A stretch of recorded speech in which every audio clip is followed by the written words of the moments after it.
Up next, a body is burned beyond recognition. There was nothing to identify this person. But unique construction material provides a clue. This plaster was not like normal plaster. I was saying, what is this? It was something I had never seen before. But who was the victim? And who wanted him dead? I have to somehow artistically interpret what has changed from the fire.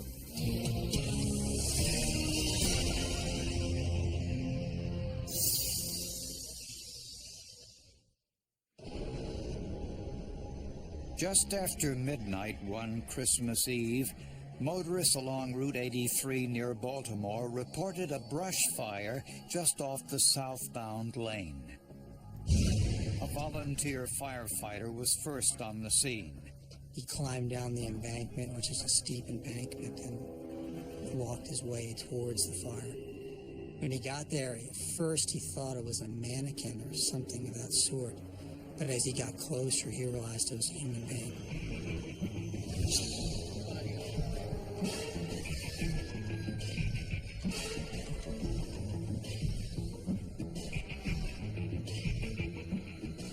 After the fire was extinguished, the victim was unable to be identified other than to say he was a black male. There was no wallet. There was nothing on this person to immediately identify who this body actually was. The scent of accelerant was unmistakable. We had found a can that was severely burned next to the body that we believed was used to include an accelerant to help aid the fire. Around the body, further up the hill, we found a lighter that appeared to have been freshly dropped at the scene. Underneath the body was a partially melted sheet of plastic tarp. It was a two-person job. That one person carrying a dead human body down that embankment over a guardrail and the distance that it had to go, especially with the icy conditions, no way one person could have done it. It had to be a two-person job. There's every indication that we had what we call a dump scene, where they dumped the body. The medical examiner discovered the victim had been shot 3 times in the head. The bullets exited the man's skull. Since no soot or debris were found in the victim's lungs, the medical examiner knew the man was dead before the fire started. It was clear that the hands were duct taped, the feet were duct taped, that this person was being burned beyond recognition. So investigators took the unusual step of trying to generate a composite sketch from what little remained. We knew and recognized that until we can identify this victim, we're not going to be able to really get our wheels moving in the investigation. Fortunately, the skull was intact. So measurements such as the brow lines, height of the cheekbones, the length and width of the jaw survived. The victim had received 3 gunshot wounds to the head, so that the teeth, for the most part, were gone. And there was significant burning on the one side of the face, charring on the other side of the face, and then a swelling from the intense heat of the fire. A small part of the victim's cornrow hairstyle remained intact, which helped Detective Lang create a more realistic likeness. Within 2 days, Detective Lang finished his work. It's a little bit of science and a little bit of art. Luckily for investigators, if the fire had burned just a little longer, it wouldn't have been possible to get this image. Another 15 minutes of fire, and it would have been a very different case. The image was released to media outlets throughout the region. 3 days after the crime, a woman from Harrisburg, Pennsylvania called saying the drawing resembled her boyfriend, 26-year-old Wesley Person. She commented that the composite did not depict an earring that was in his left ear. That was a feature I intentionally left out of the composite. Investigators were already familiar with Wesley Person. This wasn't the first time that I came across Wesley Person. I dealt with Wesley Person about 6 years before this. I was the prosecutor of Wesley for a drug trafficking case. Person's prints were on file from that arrest and were compared to partial prints that survived the fire. Most of his fingers had been burned away, with the exception of 2 of his fingers that were partially protected by the garment that had been pulled over his body and used to bind him up. The prints matched Wesley Person. Investigators now knew the identity of their victim, but to expose his killers, they had to find the actual murder scene. There was no mystery as to how Wesley Person was murdered. He was shot 3 times in the head, execution style. Then, his body was set on fire along a highway in Maryland. They had no witnesses. All they had essentially was these charred remains right off the side of the road. That was really about it. Investigators learned that Wesley's cousin was one of the last to see him. The two went Christmas shopping together, and he said that Wesley was carrying a large amount of cash. It was a nice wad of money. I can't say how much it was, because I don't know, but he pulled out a nice wad, and when he was peeling, he was looking to see if he had a 20, but he didn't, and all he had was 50s and 100s. Wesley's cousin said when they were finished shopping, Wesley left with friends whom he didn't know. He said there seemed to be some tension among them. They go to the back of the car and they're talking. And when they're talking back there, it's an intense conversation. It wasn't an argument, but you can see that he was talking like he was either frustrated or angry, but it wasn't loud.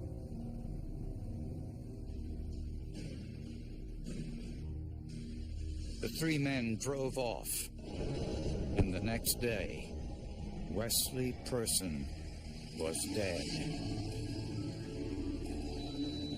Police questioned Wesley's family and learned that the men matching the description were Wesley's longtime friends, Justin Glover and Lawrence Morrell. Both men were in their early 20s, and like Wesley, had minor brushes with the law, but had never served time and had no violent offenses. They had known each other for a very long time. From my understanding, they had known each other going back to when Person lived in New York. When questioned by police, both men denied any involvement in Wesley's murder. They said they dropped Wesley off at his house, and that was the last time they saw him. Shopping bags of recent purchases from that morning that Wesley had were found in the house. We feel certain that Wesley Person did make it back to the house. Police obtained a search warrant and checked every room.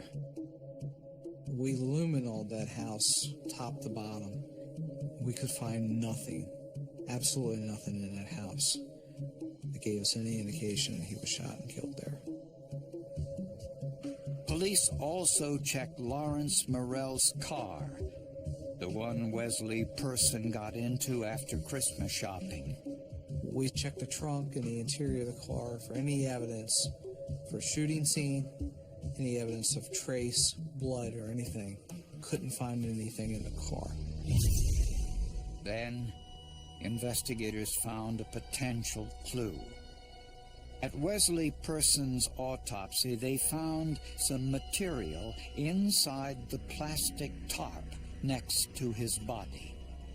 The medical examiner finds that in the small of the victim's back was a great deal of construction debris that came out of the fire unscathed. It consisted of small bits of painted drywall and some chunks of plaster. They were about the size of a thumbnail.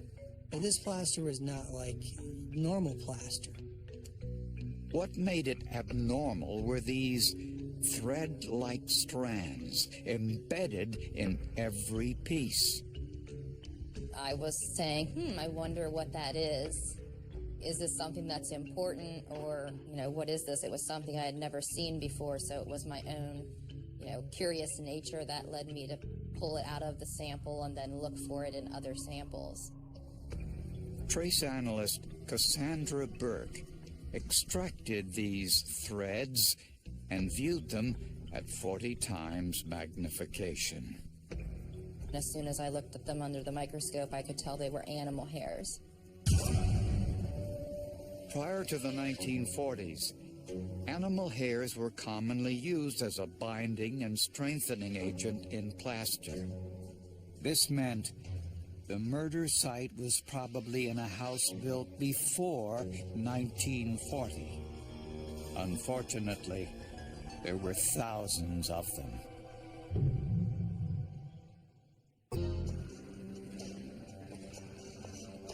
On the day Wesley Person went missing, his cousin told police Wesley had been carrying a large amount of cash and left the shopping mall with his friends Justin Glover and Lawrence Morrell. But police wondered, why did Wesley Person have so much cash, even though he was unemployed? A background check revealed Wesley was being investigated for bank fraud by a local credit union, as were his friends, Justin Glover and Lawrence Morrell. They were involved in a bank scheme, and essentially what the bank scheme involved was using falsified records to obtain loans. And they would take the loan money and pocket it. The alleged scam utilized a front person, usually a young woman looking to buy a used car. After getting a loan from the credit union, she wouldn't buy the car. Instead, she'd split the money with Wesley Person and his partners. When the loan wasn't repaid, the credit union couldn't repossess the car for non-payment because no car had been purchased. The scam ruined the woman's credit rating, but Wesley and his partners walked away unscathed. A lot of people in the banking community were giving out loans without a lot of background investigation. During a 2-year period, Wesley Person and his two partners embezzled about $120,000. Was it possible that a falling out among the three scam artists was the motive for murder? Disrespect always plays a big part in a lot of the murders that I've seen in this community. If these guys were pure businessmen, they wouldn't have killed him. A background check of Wesley's friends revealed an interesting coincidence. Lawrence Morrell was involved in the construction business. He'd buy distressed residential properties in Harrisburg, Pennsylvania, fix them up, then sell them for a profit. The victim was wrapped in plastic, construction plastic, plastic that would be consistent with someone who's rehabbing a house. This also might explain the unusual plaster found with Wesley's body. Could one of Morrell's construction projects be the actual murder site? We found 5 properties listing him as the owner in Harrisburg, Pennsylvania. When we began looking at these properties, we were able to determine that 3 of those properties were vacant at the time of the murder. The property that needed the most work was on South 13th Street in downtown Harrisburg. Record showed it had been built in the 1930s. Around the same time, builders used animal hair plaster like the kind found with Wesley Person's body. We were hoping for slugs, we were hoping for bullet holes in the walls, we were hoping for anything we could get. We were unsuccessful. Investigators sprayed luminol in the basement of Lawrence Morell's construction property on South 13th Street and ran into an unexpected problem.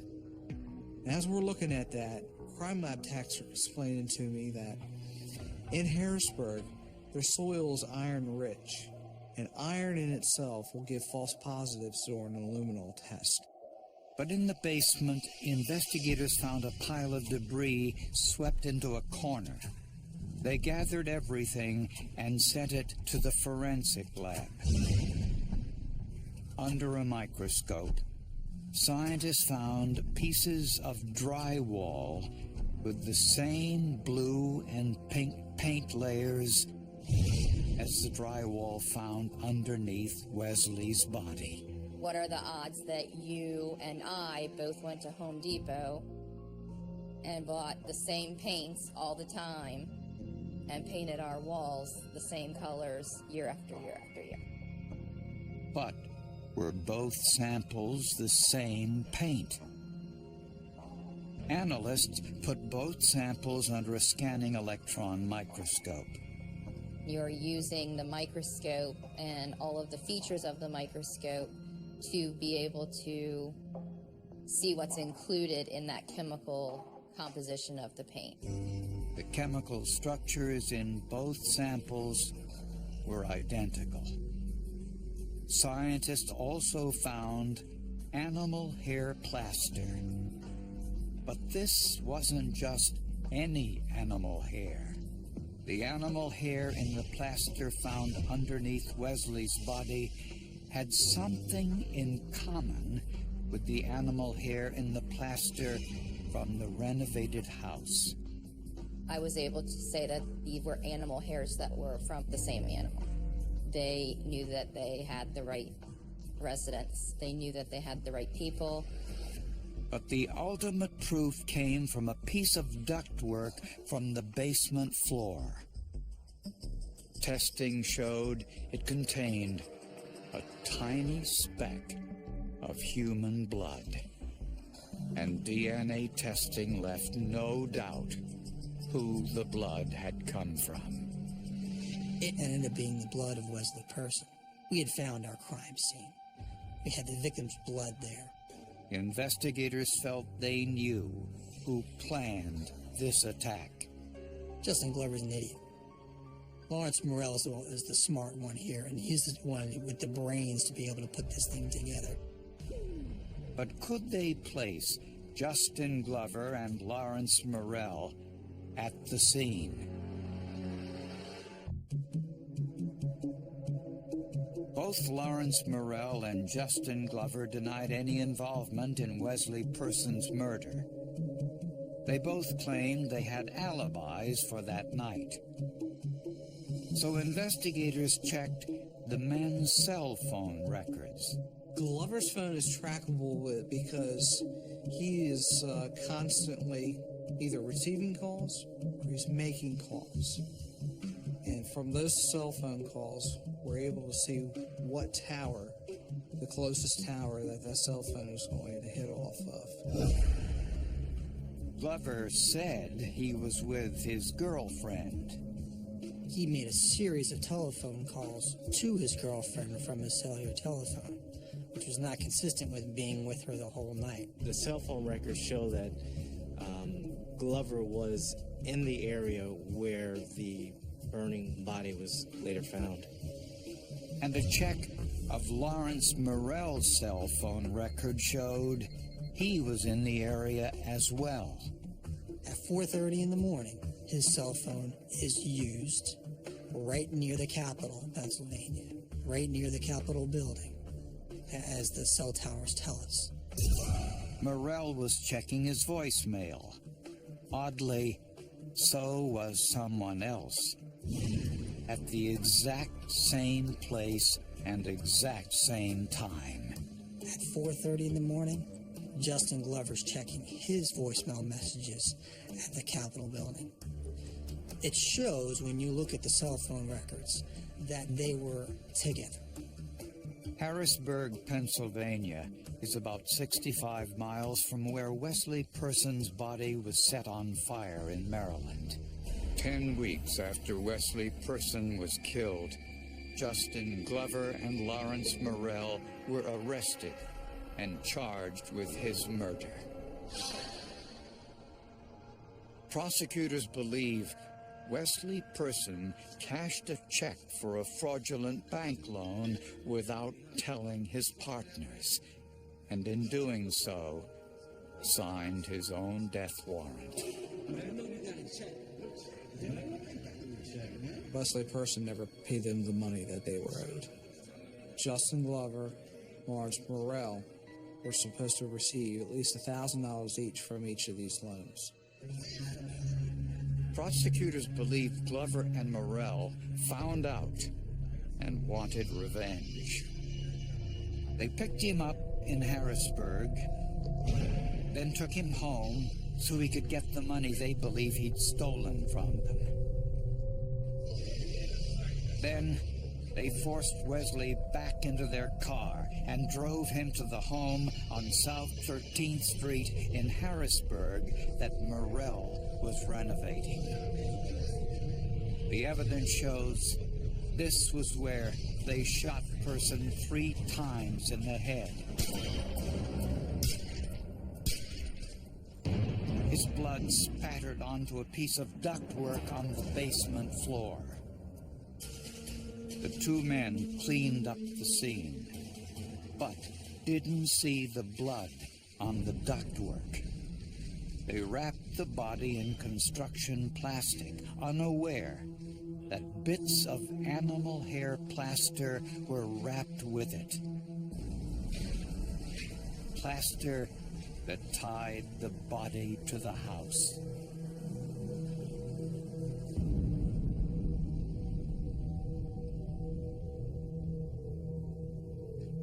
After driving 65 miles to the outskirts of Baltimore, they hauled the body down an embankment, doused it with fuel, and set it on fire. But the fire didn't consume Wesley's entire body. Enough remained to create this likeness, and the animal hair plaster and construction plastic ultimately led police to the murder scene. Is that last pile of debris? Is that piece of ductwork? Wesley Person's case would be unsolved today. Justin Glover and Lawrence Morrell were convicted of first-degree murder and sentenced to life in prison without parole.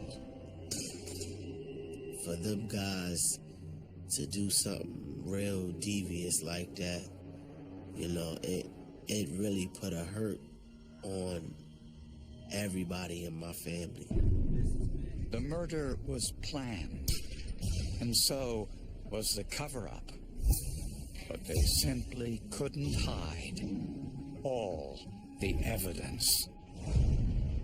First thing I think of when I think of this case is exceptional forensic investigation. Hands down, the best forensic work I've ever seen in any case I've been involved in. This is one case that probably encompasses about every genre of forensic science that's out there. Oh, this was probably the most interesting case I've had yet. You would think that their friendship would trump money, but it appears as if, I guess in this case, money trumped friendship in this case.